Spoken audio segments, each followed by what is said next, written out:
Revelers had gathered to view the competitive fireworks demonstration. Nearby, 2 men were parking their car before festivities began. Police said a Bang Fai rocket was negligently set up without the necessary guidance system, causing it to go wildly off target when fired.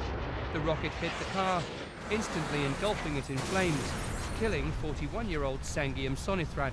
Anuwat Pinthuwong, 47, was pulled from the burning car but died en route to hospital.